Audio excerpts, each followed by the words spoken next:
Good morning, everyone. Good morning.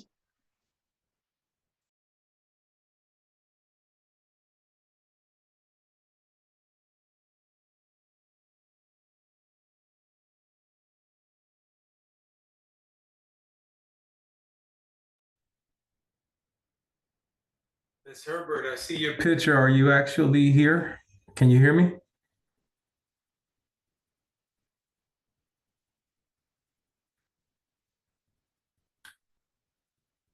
Good morning, everybody. Morning. Happy Monday, Sharita.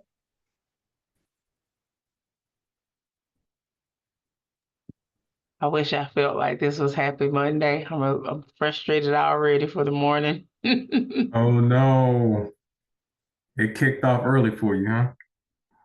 Yeah, I just heard one of the craziest housing rules I've ever heard in my life. And the lady shouldn't have said that to me because I know it's not true. So she better be prepared for a fight. Oh no. Hmm.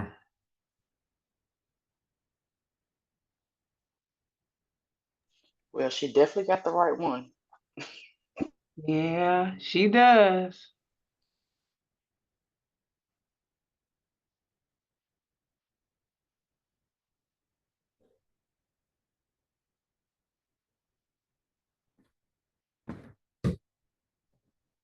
Hello. Good morning. Good morning, Look, Angela. last month I was not able to get on. It kept telling me that waiting on the host, and I tried it on my phone and my computer both Hmm. for about an hour. I kept trying, going on and off, but I wasn't able to get on. Oh, wow, I'm sorry to hear that. If that happens again, you can always Text email, somebody. yeah, text or email us in a different window, and we'll be checking to make sure. Oh, I didn't even think about that. I'm gonna step away to find my glasses. I'll be right back.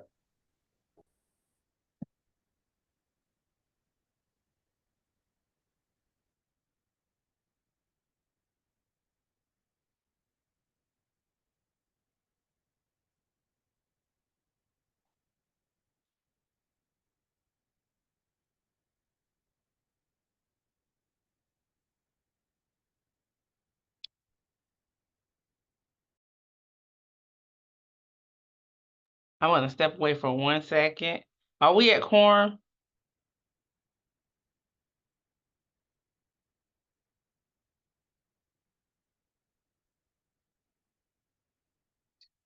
There are 5 on, but I'm not sure if you count the liaisons, but Nicole. You do Liaisons are count. part of it. Yep, count the liaison. I just need to I need to go grab my agenda off the copy machine. 1 second. Okay.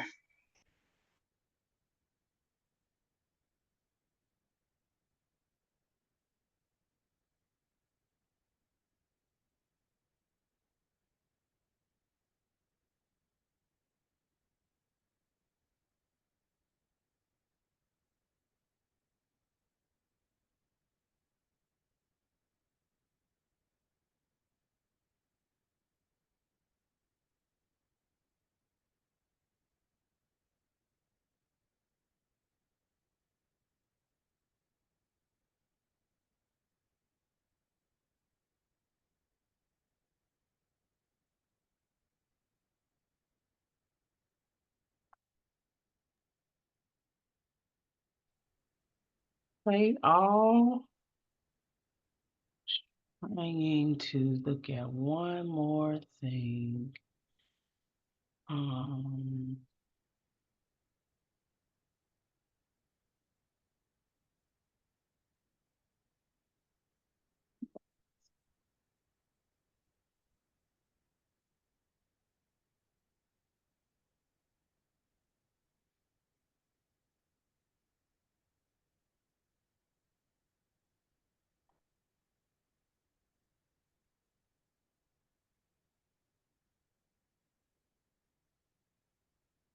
Good morning, everybody. I think we're at quorum. It's only 5. I thought it was supposed to be 6. 1, 2. It's only 5. Ebony is running late. She's coming. Okay. So 1. Did we hear anything about from Commissioner Carter? I haven't heard anything. I don't know if anyone else has.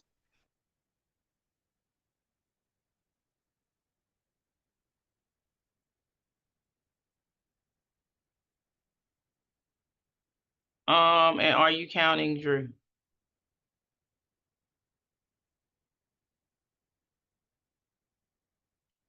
Didn't I see Drew's name up here?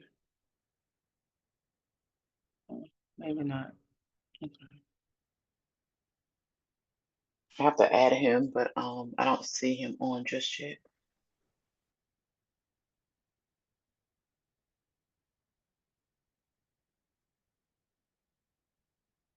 Is this Commissioner Carter's last month? Or is it later in the year? I think her last month is September, if I remember right. Yeah, I don't know where they transition. Yeah, I was somehow October sticks in my head for some reason. October. I know Ebony said she was coming late. We can hold off on the approval of our minutes. And we can go ahead and in light of trying to be respectful and mindful of everybody's time. We can go ahead and call the meeting to order at 10:35 a.m. and we will hold off until we have quorum to go back and approve the minutes for April and May, because we didn't approve April because we didn't have quorum in April for April's minutes. And Angela did send both sets of minutes out to us this morning, so I hope you guys have gotten a chance to review them, and if not, hopefully by the time we get ready to approve them, you guys can have looked them over. And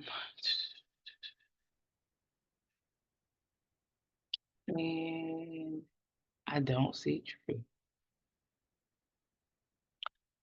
So well, I'll go ahead and just inform you all that we did have one COC membership slot that was open. And since our last meeting, the executive committee has met, of course, and we have reviewed and accepted Drew Wooten in that open COC spot. So that's why you heard me ask Keisha if she was counting Drew, and I thought for some reason he was on. And I don't see him yet, but we have a new member officially to policy and planning, and that's Mr. Drew Wooten, who is the executive director of Open Table Ministry. So when he comes on, we'll go back and recognize him and give him a moment to share any pressing things he wants to press upon the group. Drew, Madam Chair, Drew Uh-huh. and I spoke late Friday evening, and he had a meeting already scheduled this morning, so he wasn't sure he would be able to make today's meeting, and definitely wouldn't make it at 10:30. He said he would try and jump in if he could, but wasn't 100% sure. So he'll plan to be here next month. All right. Well, not next month, August, since we're off in July. All right. Apologies. Okay. The next item on our agenda is our unsheltered numbers, and Colin, you're listed here. I don't know if you're gonna defer to Nicole or. I have Nicole's on. Nicole, I don't have this week's numbers yet. I don't know if Yeah, you I have did them. not put them out yet. So I did run the numbers. I just haven't put them out. No worries. There is 40 males that are unsheltered, 31 females unsheltered, and then 38 families unsheltered. So together there is 71 singles unsheltered and 38 families. And then it is for at risk. There is 30 families, and then there is 27 singles that are at risk. Do you have the male female breakdown of the Yep, 27? the at risk. Yeah, I have 7 males at risk and 19 females.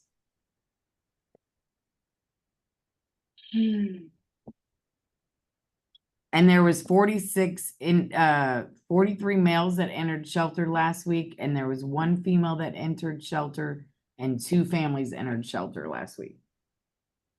You said 43 males Yep. entered shelter last week? Yes, they did. 43? 43. And how many? And 1 female? And 1 female. Because, you know, females, there's only 15 female beds. And there's 50 males. That's still a lot in a week. It's a ton. And we are working with the shelter provider to reduce the incidences of nearly 80% bed turnover a week, which seems to be happening frequently. Yeah, and I'll get those numbers, Colin, to you about the exits. Yeah. And any new undocumented count, folks, or?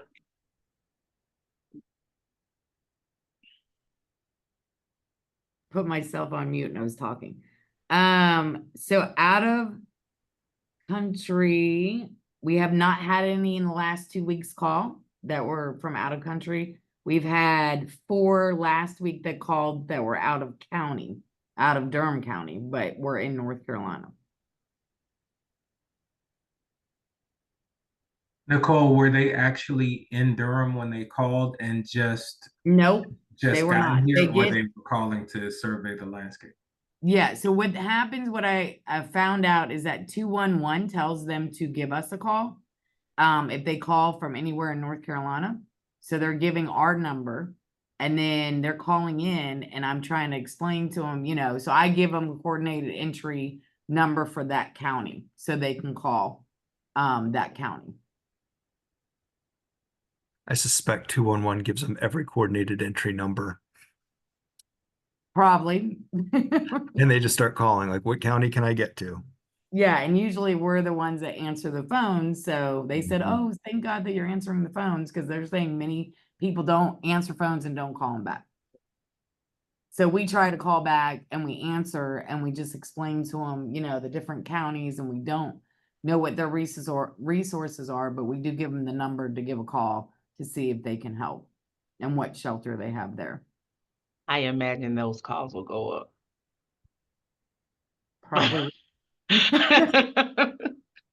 Oh, get because about some of 80. this was Yeah. last week. I was at the Bringing It Home conference, and yeah, it was interesting, especially like they had a panel with the lived experience group, and they were talking about wanting to be able to call any county and be able to get like the same identical services be available to him. So I suspect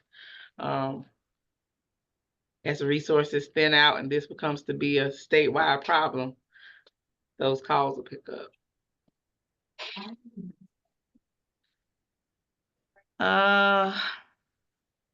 Any questions about the numbers, anybody?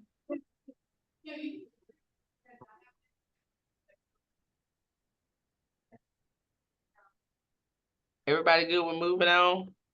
No problem. Colin, can you put the numbers in the chat box? Nicole's got I didn't write them down. Nicole, can you drop the Yeah, I'll number put them in the in chat. the chat? Thanks. Okay, we're I moving could put along. last week's in if you'd like, so you can compare. Yes, can you put last week's in just so as a point of reference? Yep. Could do that. Is performance management looking at that? How the numbers turn like that? Is that something that they look at or no? Who?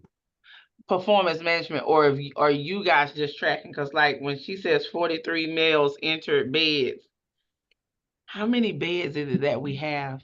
50 for men. So almost all of the over beds 80%. turned over. Over 80% turned over. And we are aware of that.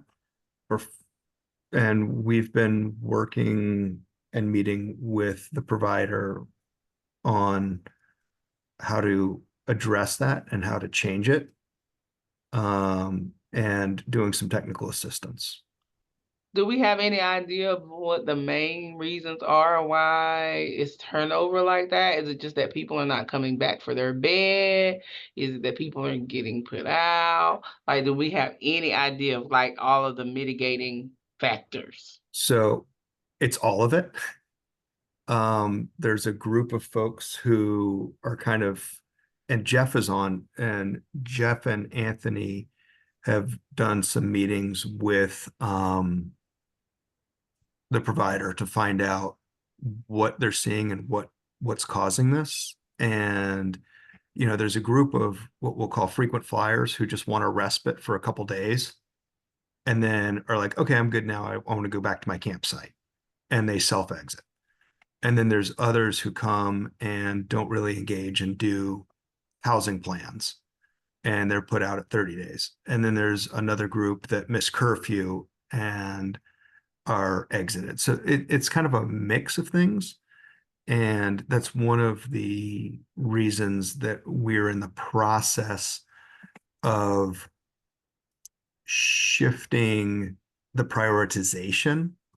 So first-time homeless would sort of get a bed first, and looking at proportionately allocating some beds for people who are like, I just need a respite for a couple days. And they're in and out and fine. And then so trying to create a path for each of the different needs so that we're not having 50 beds taken up by people who stay 3 days and put out or exiting because they want to go back to their encampment. Jeff, I don't know if you want to say any more about that, or Anthony.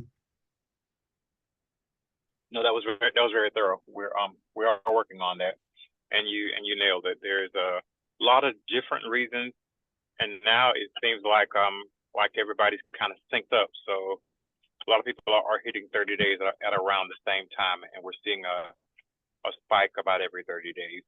So we want to make sure that we're addressing that along with the other issues as well. But that was very thorough. So have we identified those respite people, like in a way that coordinated entry understands their nature is to be respite?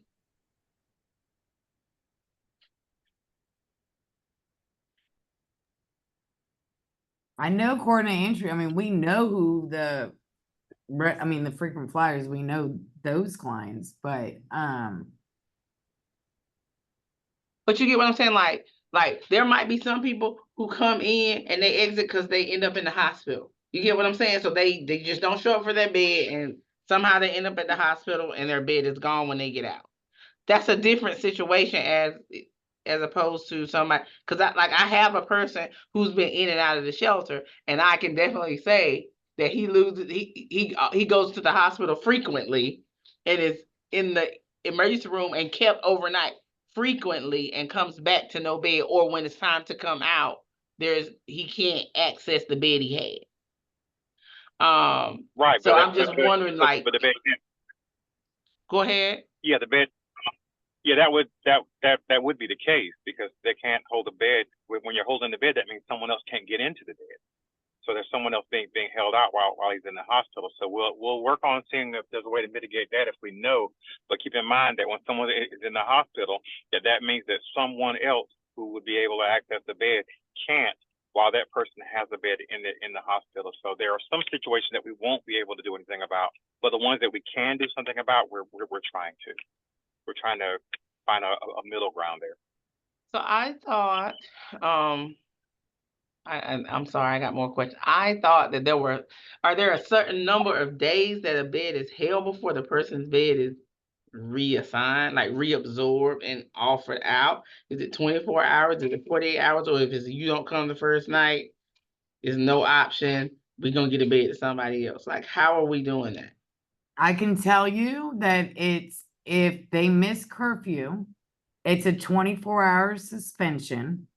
Okay, so if they don't come back that night, it's 24 hours, they have to be out, and they can come back the next day. So And they're again, out 2 nights. They're out 1 night. So if they come, they have a bed. Curfew is 8:30. Okay, so they have to be back by 8:30. Okay, and if they're not there, then the staff tells them it's 24-hour, so they can come back the next day for the bed, and the bed is not given to anyone else. It is held for them. Now, if they miss curfew again, then they are exited out of the shelter and they have to come back to entry point to get back on the list. Gotcha. That's correct. Nicole, you and I were having an interesting conversation about families. Do you want to talk about that a little bit? Oh, with families after days? I Yes. do know Jeffrey and Anthony and Colin are working on that, because we were talking about family moving forward. They definitely, with their families, they keep longer. UMD is very strict, where after 30 days, if they're not meeting criteria, if they don't have the housing, or if they're not meeting with the case manager, they get exited, max time available, 30 days. I have talked to Jeffrey and them about that, because I feel like a lot of families are calling in and all they want is family moving forward. They don't want to go to UMD because they know they will be exited in 30 days. So there's a discrepancy with those two shelters. So I know Jeffrey and Anthony are working on that with both shelters. And so that's also contributing to our numbers being as high as they are because people are wanting a very specific place and they're not accepting UMD as an option. Yes.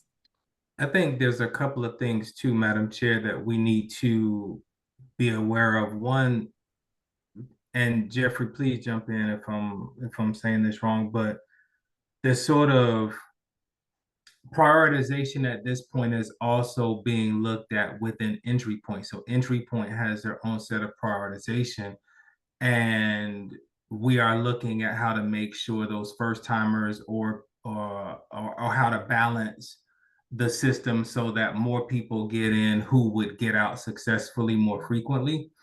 But I think the other thing to note is that when we look at families moving forward results, we're seeing a much higher success rate for high barrier clients who exit into permanent housing when they've been allowed to stay in the shelter long enough to achieve that positive exit. So in other words, for that group of people, the longer their length of stay, the higher the chance are of them exiting successfully to permanent housing. So we sort of have a conundrum, I think, going on. And Colin, you may want to jump in on this one, but we sort of have this conundrum going on of the need to move people more quickly, coupled with higher barrier people who have access to shelter. So I just wanted to point that out so we have that on the table as we're considering all of the other things. Yeah, as a system, we have essentially tied ourselves up in sending the hardest to serve to the shelters, which is absolutely makes it very, very difficult to move people into permanent housing in a timely manner because of the high barriers. And it's burning out staff, and it's creating kind of a backlog and people self-exiting due to frustration and leading to staff burnout. So it's sort of, that's part of the reason that we made shifts on how we are exiting people out of homelessness into rapid rehousing, permanent supportive housing, and emergency housing vouchers. We're better matching those projects to the needs of people experiencing homelessness.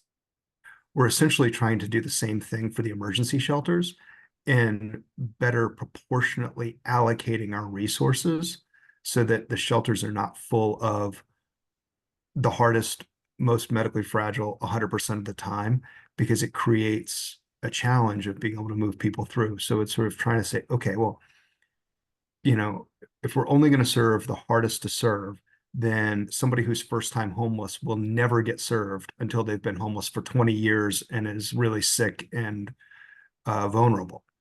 And it's like, well, if we helped them the first time they were homeless and they were, able to get back on their feet, we would save a whole lot of time and money in the long run and move somebody on. So it's trying to balance it. And you're right, Sharina, trying to balance families moving forward. So that's what we're trying to work on the emergency shelter prioritization, is balancing for families and for singles so that we're able to really, use our resources wisely and not keep people longer than they need to be, knowing that the resources just are not enough to meet the needs of everybody all the time. So we need to kind of be wise and say, okay, well, we're going to use X% for those who have been homeless the longest, X% for medium, and X% for first time. And it's going to take some time to figure out what does that profile look like and what are those percentages, but really trying to make sure that we've got the right mix going into shelters so that we can move people through. And if we do it right, our overall average as a system length of time homeless would drop down. So it's kind of our way to find the balance.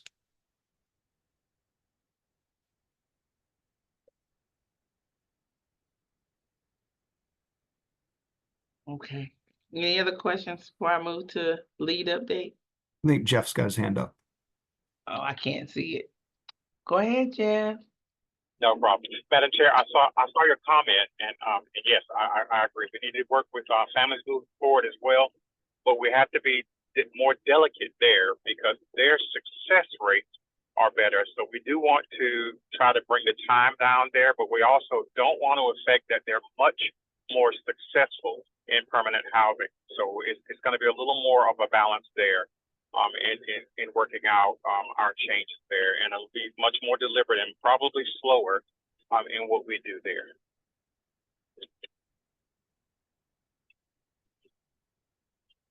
Thanks, Anthony. No, Jeffrey, I'm sorry. Thanks, Jeffrey. Any other questions? Okay, well, we will move on to our lead group update. Anthony. Thank you. So, a few general updates and then some observations from the field. So, earlier in the year, I think around January, I pray I'm not repeating this from the last time, but leaders from the HEART team met with, and when I say leaders, I mean lead work group people. Leaders from the HEART team met with families moving forward and provided some feedback on a listening session from January. We met with families moving forward last month. And so I think it was a really good meeting. I know Tasha's on here if she wants to give kind of an update on what the experience was like. It was really, really good. And I think that it opened some eyes on both sides about what people are experiencing, and also some ideas or brainstorming possibilities for the shelter to consider to help people's experience move along more positively. So, Tasha, I don't know, do you want to add anything to that, or was that okay? That was perfect. I'll share that it did share or provide us with a sense of community, knowing that the HEART team typically comes to our shelter to help in moments of crisis. They are also very concerned about the work that we're doing to make sure that we're providing a positive experience while our families are here, but also once they are rehoused. And they're willing to be a partner with us. That was our takeaway here. So I thank you, Anthony, for providing us that opportunity to come together, because they listen to our families and were able to give us a different perspective that sometimes they're not comfortable sharing with the staff here. So that was very helpful for us. And I shared this with Anthony, a couple of ideas to take to my team when things start to settle down. It was a great experience. Excellent. And so just for context, you guys remember when the lead work group started, one of the things we wanted to do was some listening sessions, and the HEART team was sort of already up to that. They did some unsheltered. They've done sheltered through families moving forward. They've also done a VA listening session at some VA transitional housing. And so those sessions have all gone very well. Also, we informed the leaders that the Council to End Homelessness in Durham is making a comeback and has asked for some participation. We have at least one lead work group person that attends the SID meetings as well. And those happen the second Tuesday of every month, I believe. And also, the county recently released an RFP for expanded day center services for the homeless system. It's a $2 million opportunity. So we had several folks to apply, but one of those applications asked the lead work group for a letter of support, which they happily obliged, because one of their priorities from the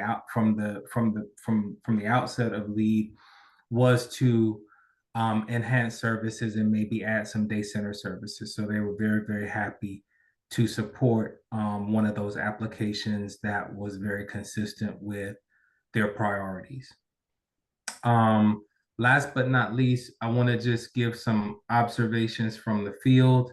Open Table who is also represented on the lead work group, has seen a fairly big increase in neighbors seeking shelter and also that are worried about the restrictive UMD timelines. So again, not only are we aware of it, but everybody's seeing it basically. Also, HART has seen an uptick in neighbors seeking sleeping bags and tents. They are giving away about 100 or more a month, according to them. And they have also seen more resistance to contacting EPD. So that's probably a separate conversation that we need to have to figure out, as much information as we can about that resistance. But that's what they're seeing. And then they also gave a success story where the HART team was able to support a neighbor who entered Durham with an RV. A local church allowed him to park for 3 weeks. During that time, he was able to connect with Carolina Outreach, got back on his medications, maintained sobriety, got a job with a temp agency in Chapel Hill, and saved enough for a new tire for his vehicle. They also connected him with food and clothes, and now he has relocated permanently to an RV lot in Creedmoor and is looking for permanent employment in Chapel Hill. So they were happy to report that story, and I figured you all would enjoy that as well. That's the lead update for this month. Thank you very much. That was good information to know. Anybody have any questions for Anthony?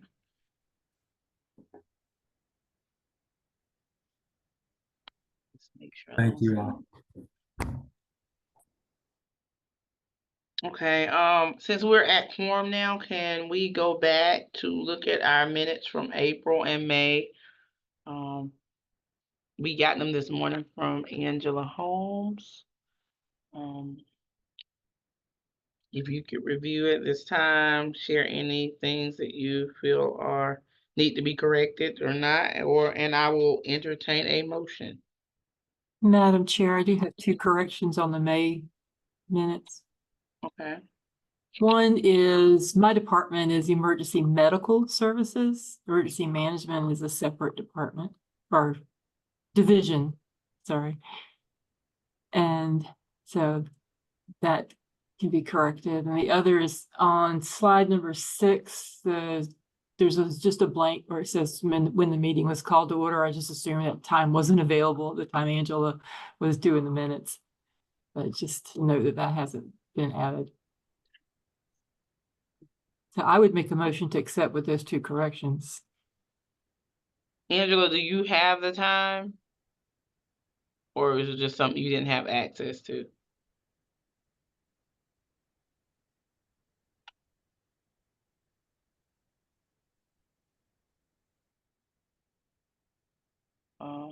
If you're talking, you're on mute.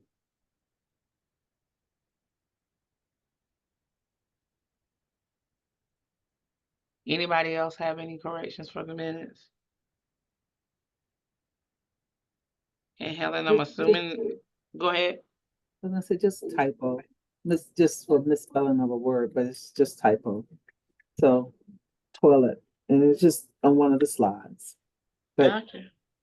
I noticed that too, but So did you offer your corrections and motion, Helen? I did. All right, I'll entertain a second. It's been motion by Helen. I second, second Ebony. Oh. Ebony second, and then everybody in agreement, please vote yes in the chat. And this was for both months, right, Helen? Yes, both months. Please vote in the chat. Okay, I finally got it. Sorry about that, y'all. Okay. Yeah. I didn't hear the time on the minutes. I didn't see that. Okay. If somebody can give me that time, I will add that to it. And I will change management to medical. And what was the other correction?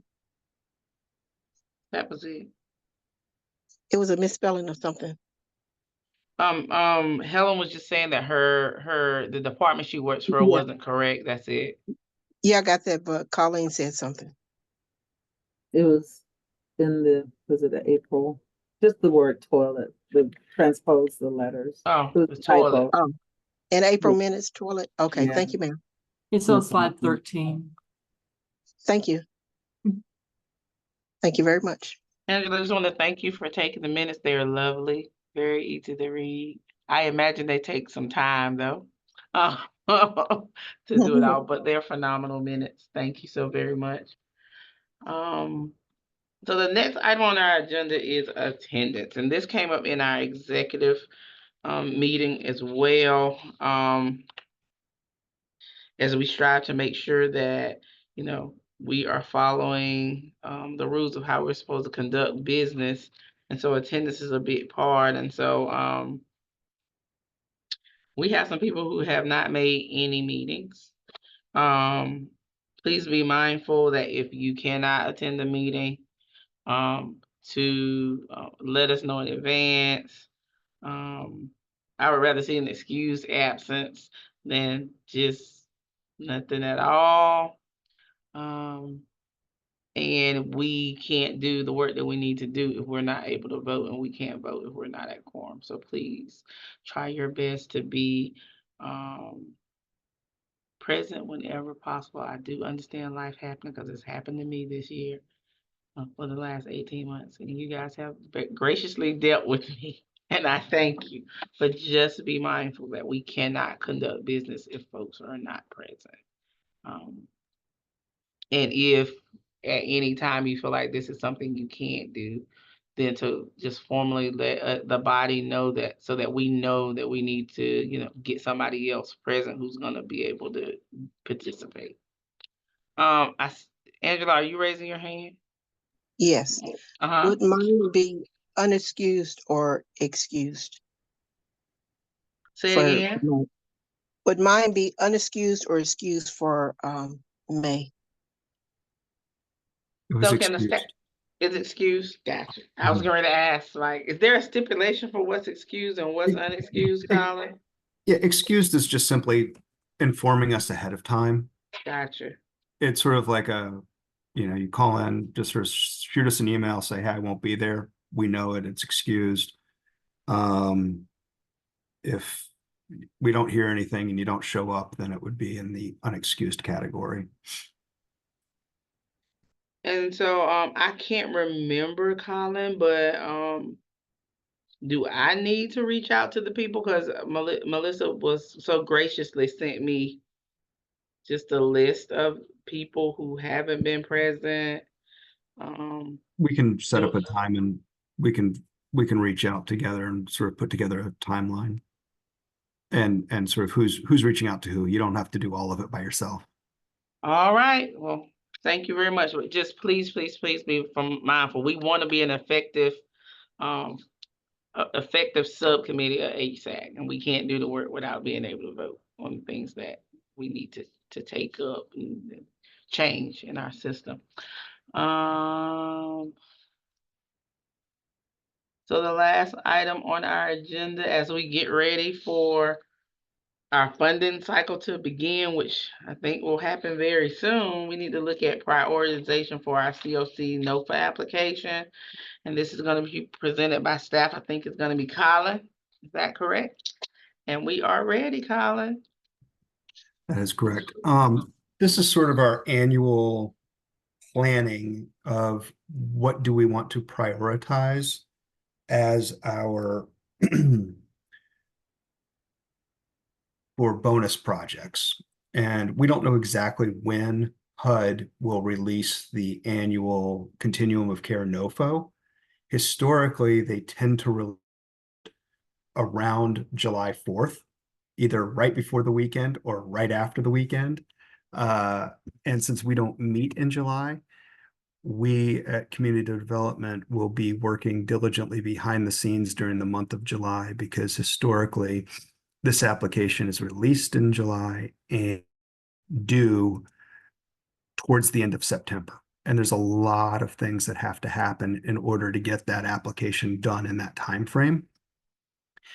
And one of the things that is part of every continuum of care application that I've been part of for the last 25 years is bonus projects. And there's a few, HUD will say, here's a bonus project amount that you can apply for. There's no guarantee you would get a COC bonus project. And then there's a separate set of money for a domestic violence bonus project. And those projects can be applied for to do any of the eligible programs that HUD will fund. And we as a policy and planning group need to make a recommendation to the COC, to the HSAC in June, saying we would like to prioritize a certain item or a certain project for bonus project funding if people apply and if it's awarded. Hopefully people will apply for bonus projects this year. And if we score high enough, maybe we'll get some bonus projects coming back into the community. The other thing that this prioritization would apply to would be any funds that are reallocated from a current program. If there's a program that's underperforming or not spending money, or a program that voluntarily gives up some or all of their project money, this prioritization would apply to that as well. Of course, the committee does have the option to prioritize one funding stream for prioritization for reallocated funds and a different one for bonus project and a different priority for DV. It doesn't have to be, you have to pick one. So HUD has basically 5 different eligible activities and programs that funds can be used for. Permanent supportive housing, which we all know is for people who meet HUD's definition of chronic homelessness. Rapid rehousing, which is short-term housing. Transitional housing, but it's really transitional rapid rehousing. And supportive services only projects, which a supportive services only project would be, maybe like a street outreach or doing supportive services only for a different type of project. And then homeless management information system. HUD obviously, prefers permanent housing solutions. So that tends to fall into that PSH and rapid rehousing, but it doesn't mean that we as a continuum could not apply for other things. It just might not be as strong of an application in a bigger competition. So we would just need to be able to justify why we were asking for a supportive services only project instead of something that turned into permanent housing. We'd have to explain how that would turn into permanent housing. So if you would like, we can start with bonus project or DV bonus or reallocated funds. Where would you, which group of fund, which funding stream do you want to talk about setting a priority for first? And I'll put the eligible activities in the chat so you can see them.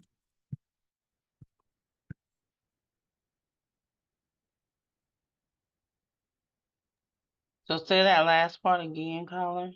Where would you like to start? We could set one priority, so all funding would go towards that one priority, or you could break it up, say reallocated money, bonus money, DV bonus.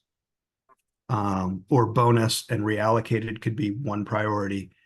And you would just say, for lack of a better term, if we reallocate money, the priority is going to permanent supportive housing with a focus on families. We do know that there is a gap there, for instance. We were just talking about that we've got more permanent supportive housing options for singles than we do for families. And we're finding more families are starting to qualify, but it's also harder to find the funding and a project for them. So that could be a priority. You could do a DV bonus for permanent supportive housing for people who meet chronic homeless definition but have a domestic violence background. You could do a COC bonus project that is for rapid rehousing for families, or a rapid rehousing project that it has a priority focus for 18 to 24-year-olds. You know, it could be any number of things.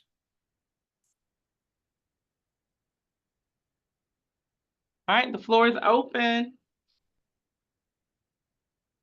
I see your. Oh, yeah, Commissioner Carter put a note in there about a recommendation from staff.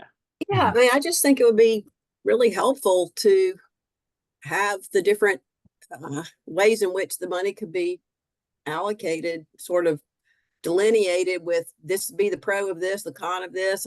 I just don't, I personally don't know enough to make the call. Maybe others on this group of committee members do feel like they know enough, but I don't. We did talk as a team about that, Commissioner Carter, last week, and looking at our current needs and our historic needs. Several years ago, we had a Duke intern do a needs assessment and identified that we needed significantly more permanent supportive housing in our system, as there just isn't enough permanent supportive housing with appropriate supportive services to meet the need and meet the anticipated need going forward. Currently, Jeff shared that in our by name lists, we are seeing more families qualifying as chronically homeless, but there aren't enough projects that can serve chronically homeless families. So we do have a gap in the system and a need. And what we as a homeless team, if you're asking us for what we would do with reallocated money or a bonus project, we as a team, our recommendation would be to use it for permanent supportive housing, for meaning those who are chronically homeless with a disabling condition and a year or more of homelessness, with a priority for families. Now, when you prioritize for families within a PSH program, it does not mean only families can go to that project. It just means that when we are, when Jeff is running his meeting on Thursdays and prioritizing folks, if there's an opening and there's a family, that family is going to get referred over a single. If there's no families on the list, then we'll go to the most eligible single adult. We'll go to that program. Right now, we're having a hard time envisioning us running out of chronically homeless families as time goes on. And this project would be, just for timing's sake, we would be making a recommendation now. A group would need to apply for the funds. Then HUD would enter into a contract, and that contract and the funds that project would get up and running starting sometime in probably late 2025. It wouldn't be like January, February of 2025.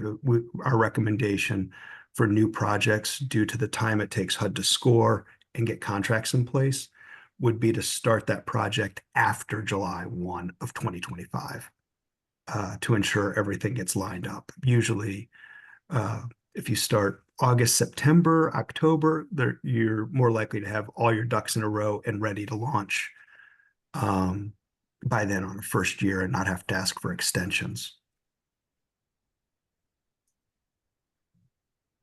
So I do have a few questions. I definitely think that whatever we do, there needs to be some prioritization for families, because our families numbers are ridiculous and we really need to do something tangible about it. My concern is about the disabling condition, because it's not always the parent that has the disabling condition that leads to the distress for the family, but it's if the parent has a disabled child that requires a lot of their time. And so does that chronically homeless, that PSH qualifier that the person have a disabling condition, can it apply to any member of the household, or it has to be the parent? We looked it up not long ago. I got to go back and double check because I don't want to misquote it. That's my problem with saying let me look it PSH up. for families. That's where I have the hiccup, because if it's the parent could be able-bodied, but because of the child being disabled, it could be causing a hardship for the parent to be able to sustain gainful employment in order to care for the family properly. And so if that PSH for families impacts that, in that way, impacts a family from getting prioritized in that way, then I'm hesitant to say yes. It is any for PSH. It has to be either an adult or a child with a disability. Okay, so it can count for the parent doesn't have to be disabled, just has to be a disabled member in the family. That is correct. Okay. Chronicity though has to be for the household. Okay.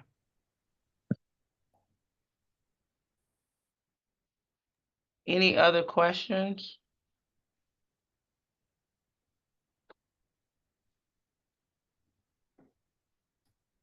So this is kind of an important thing, you guys, for us to figure out. Is it that people feel like they need something visual in order to make a decision?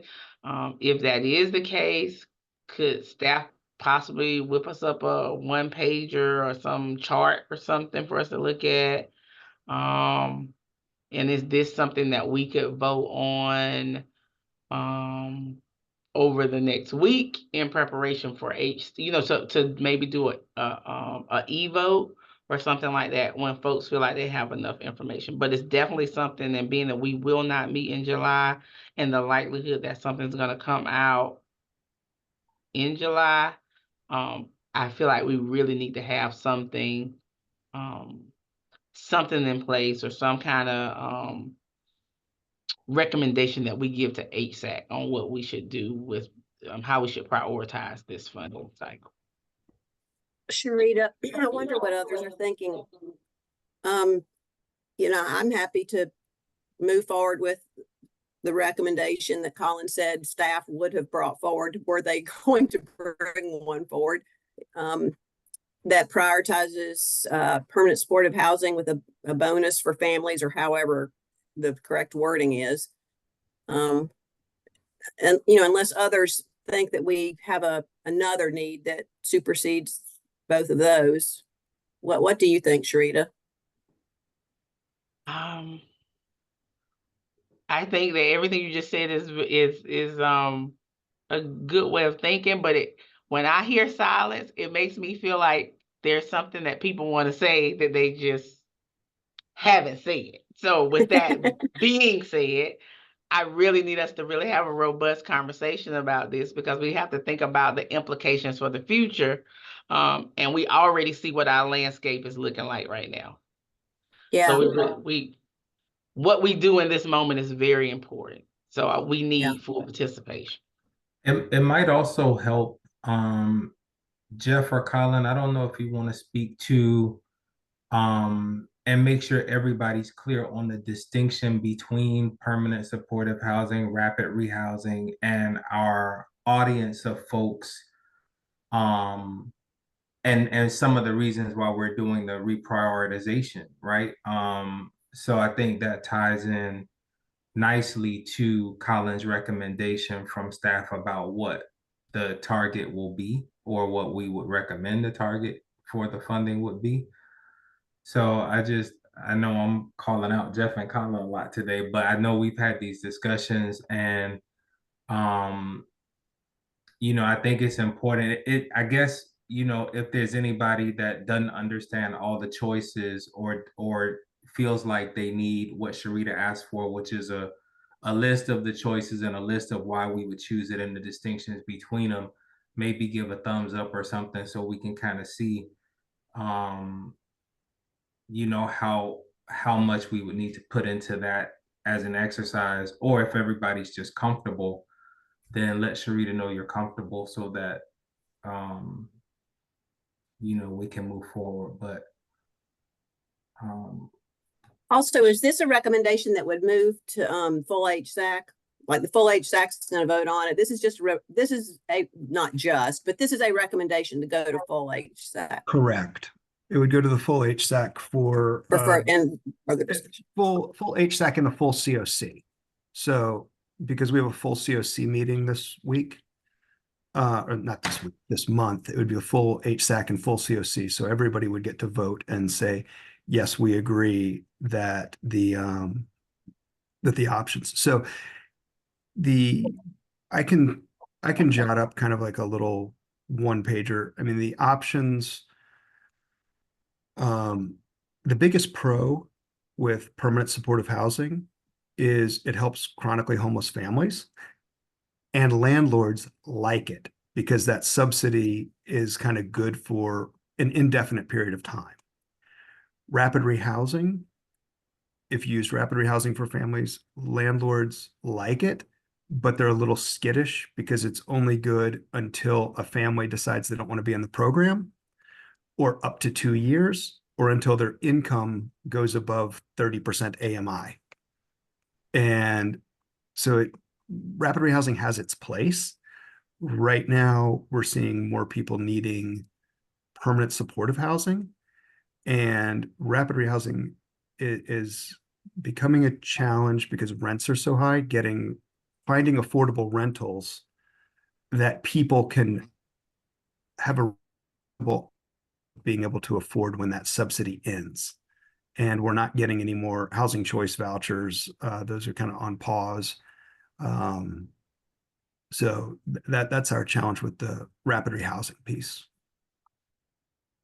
on the really hard to serve.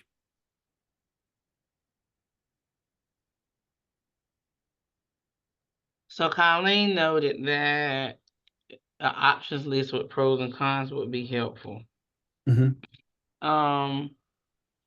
is this something that you guys could possibly get something together for us? Is that, I don't know, it's crickets, and I feel like the group is hesitant to make a decision. We could put together Sally's question, have we received detailed feedback on our last COC NOFO? No, we have not gotten a detailed debriefing on our COC NOFO. It's been requested, and our field office is trying to coordinate that with HUD headquarters to get all the details. And we don't know if or when we'll get that. But we as a system do know, based on our data, that there definitely is a need for permanent supportive housing in our system, and especially for the supportive services that go with that subsidy. That was my question. Trita, I think I remember that you said you can't see when the hands are raised. So I've had my hand raised. It used to show up at the bottom, like if somebody had their hand raised, but or maybe that's only for the administrator. So I can't see when your hand is up unless I have you on my screen. I'm sorry. I just remembered that. I was like, well, maybe I'll just speak up. So thank you for that last statement, Colin, because my question was about supportive services. And I know when we're looking at permanent supportive housing, inventory has always been a huge deal. And so when we're looking at a NOFO or a bonus for the permanent supportive housing, what does that really mean when we have no inventory to put people in to begin with? I mean, is it going to create new options, or? It opens up, having the permanent supportive housing piece, having that longer voucher does help. And we do have, more of our Forever Home Durham units are coming online, which most people have checked boxes that they would be willing to work with the COC. So we would assume that we'd be able to use some of those. And as the system has more apartments being built, and we are starting to see a lot more stuff coming online, in theory, following just general economic theory, the prices should stabilize as you start getting more and more units. The price escalations in units may not continue because people are going to be looking for where is the best deal. Or, I see emails and see advertisements. Rent now, get 2 months free. So places that haven't done that type of thing in a while are starting to offer incentives to get people to fill units. So in my opinion, and I don't have a crystal ball or can't really see Right. into the future, but in theory, as supply starts to creep up, there'll be more competition to fill vacant units as they come online. And supportive services would be part of this? Yeah, so in a permanent supportive housing application, you can apply for financial assistance to pay rents and utilities and for supportive services. That's the And supportive it's, part of permanent supportive housing. yeah, it's the it would pay for case management. So that case management could be as intensive as somebody wanted it to be or as little as it could be. And we would be looking at if you were serving the hardest to serve and sort of a mix of folks, you'd probably be looking at a 15 households to one case manager-ish. And in those 15 households, 5 might be really, really, really high need. 5 might be medium and 5 might be, lower. That's the way I've run kind of those programs in the past, is you sort of triage it because, you're going to have 5 that you might be in the house 3, 4, 5 times a week, dealing with stuff. And those 5 may change. It may not be the same 5 every week. And then you may have some who, all right, we've got towards the end that they've gotten to a place where they're really self-sufficient and stable and they're able to, you're checking in once a month, for instance. And then you got some that you're checking in on once a week. It's a mix, but it would be up to the service provider to write that application to ensure that they had the most appropriate staffing ratio to clients and being able to pay for the rents. Did I just answer my other question and Charita's question in the chat? Is who would be doing this? So the service provider would be the one that took care of the supportive services. Just historically, I know that we have PSH, but oftentimes our PSH isn't only in the form of the subsidy side and supportive services lack. And so I just want to be sure, again, if we do this, that we know for certain that supportive services are going to be able to be available, because yes, we need the subsidy, but the people really need the support to stay housed.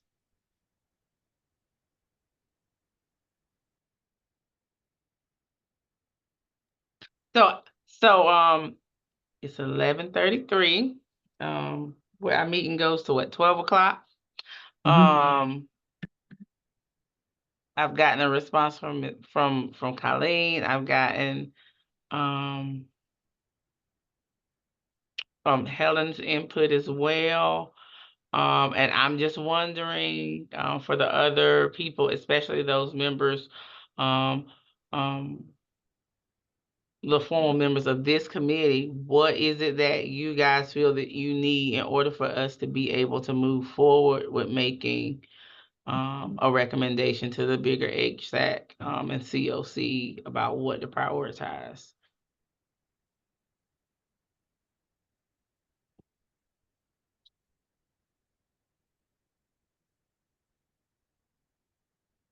As a piece of history, for what it's worth, bonus projects that we've applied for as a system, we have always prioritized permanent supportive housing programs, but left it open as to singles or families. It was just, if you're going to apply for a bonus project, we wanted permanent supportive housing. So that's what we've historically done on the bonus project.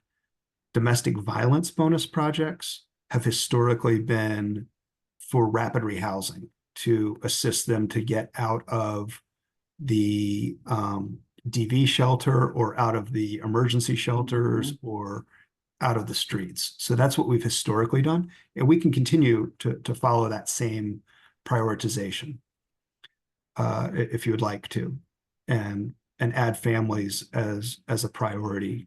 That would be sort of the change from last year, if you would. And then the only other thing we have not set is if money is reallocated, would we want to take that reallocation money and make it available for permanent supportive housing or rapid rehousing?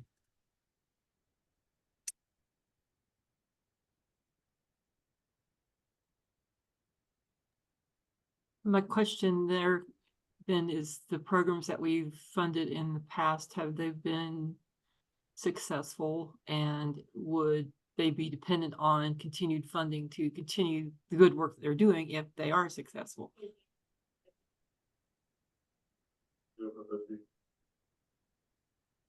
Did that make sense? I think I'm frozen. I think I froze up for a minute. No. Okay. We can hear you, Helen.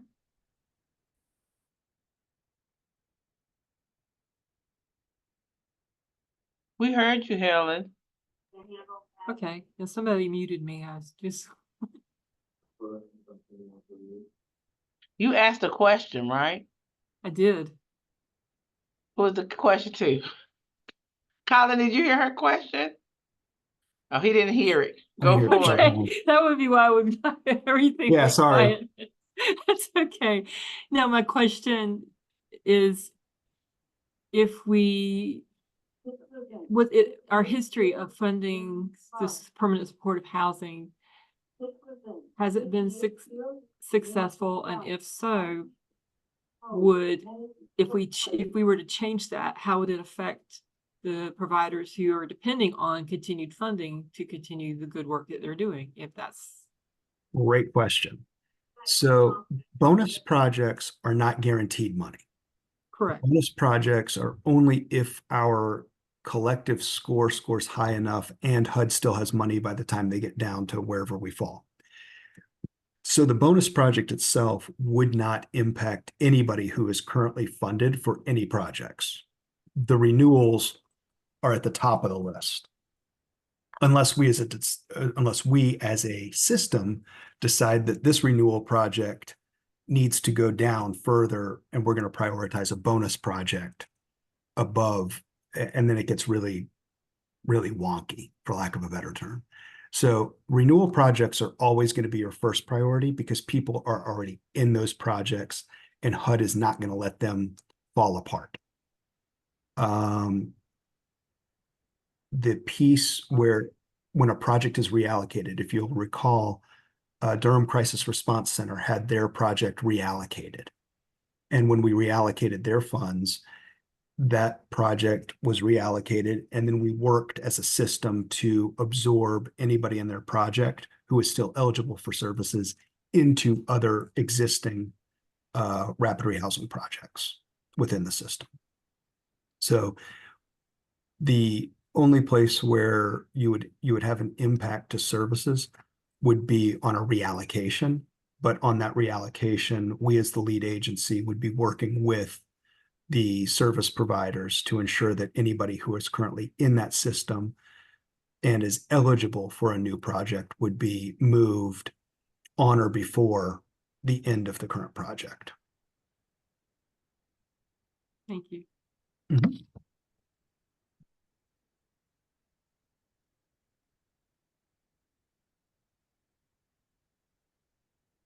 All right, committee, what do we want to do? I did ask a question. How are our PSH unit capacity issues now?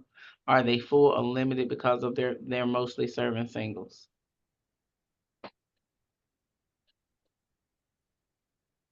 Jeff, can you share a little bit about where we are with PSH referrals from what you're seeing on stuff? I know last you and I talked, we were backlogged on families because William Square and Andover had openings, and we're trying to get case managers trained to put people in and not wait until there's an opening. but Jeff may have a little bit more insight than I can provide.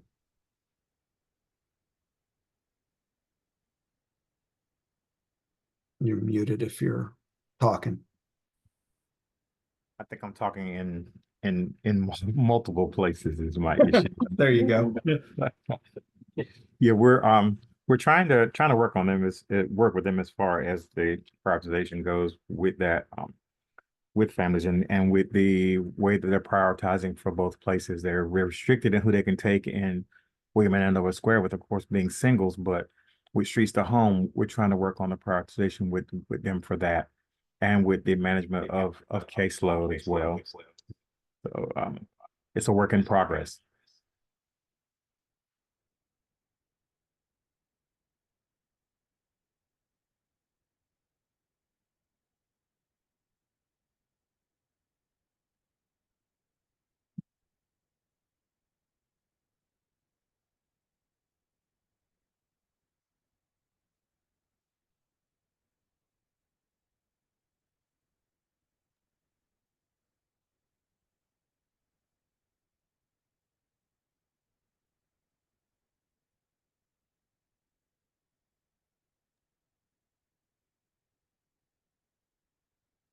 So would you like us to put together like a little pros con sheet with a recommendation?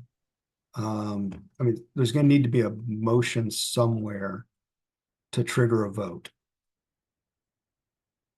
And that motion could be to approve a staff recommendation for priorities based on what's sent out, and then a time frame for that to be sent out and voted on, to recommend to the full HSAC. Or a motion could be to bonus projects and reallocated money towards PSH with a priority for families, and DV bonus project for rapid rehousing for singles and families.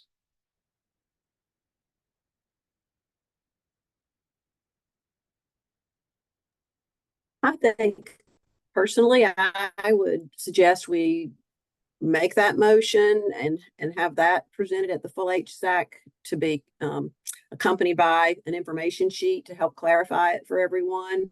Okay. And with the assumption that there will be fuller discussion then. If others feel comfortable with that, I'm also happy to, you know, defer to what the others might think if there's more hesitation around that. I agree with that. I think it's a fine idea. Okay, so a Makes motion. 3 of us. Okay, so the motion, so we would need a motion to recommend any HUD COC reallocated money and COC bonus project money for permanent supportive housing, prioritizing families, and DV bonus for rapid rehousing. So moved. I'll second. All right. Any discussion? Or Madam Chair, you want to call for a vote? And just you know, the motion assumes that more information will be accompanying the recommendation at the full HSAC. Absolutely. Yeah, we'll put together yeah.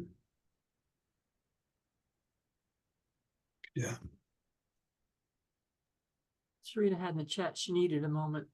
Okay. Sure. I guess we can, is there any I'm sorry, Colin. I'm on a important impromptu call. That's No why problem. I'm not responding. But I'm here. Can you guys just can you kind of head this part off for me? Yeah, I got you. We were just calling for a vote on recommending PSH families for reallocation and DV for COC reallocated funds and COC bonus project, and DV bonus for rapid rehousing. Okay. We were just calling for a vote on that recommendation with the expectation there will be a slideshow and some details to help the full COC and HSAC understand it a little bit better. Gotcha. So the recommendation. So Heidi made a motion, Helen seconded it. So I think we're ready to call for a vote. All in favor of that motion, please type yes in the chat.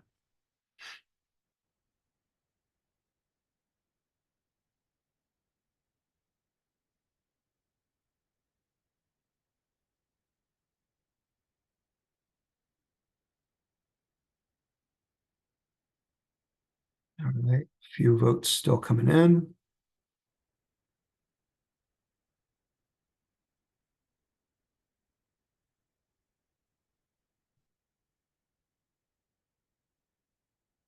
Looks like we've got enough. 4 votes are in. Any, I'll take a vote for nay. Any abstentions?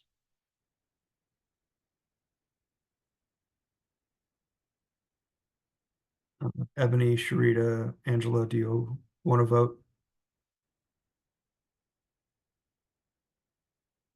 Sharita's in, everybody's in.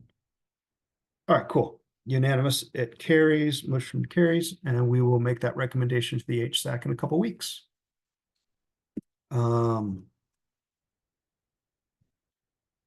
Believe that brings us to the end of the agenda off the top of my head. I gotta pull it up, hold on. Yes, Colin. All right. Is there anything else, any announcements? Otherwise, we can take a motion to adjourn. You can have a 14 or 13 minutes back in your day. I'll move to adjourn. Is there a second? I second. All right. Thank you all. Have a great afternoon. You too. Colin, Yes, ma'am. could I get the list of the HSAC members? Yes. Yep. And, oh, that's on this committee. And Yes. I didn't get, see Lee Little's name on that list that was mentioned in the minutes for the recording for May. So I can put that in there. I didn't see his name on there. For Lee. Okay. I will. Yep. Keisha, and I'll get that stuff for you. All right, thank you. You got it, ma'am. Thank you. Bye-bye. Colin, can you call me? I can. Yep. Give me a few. Thank you so much. Okay. You got it. Bye all. And Hey, Cubby. I was gonna ask him to call me.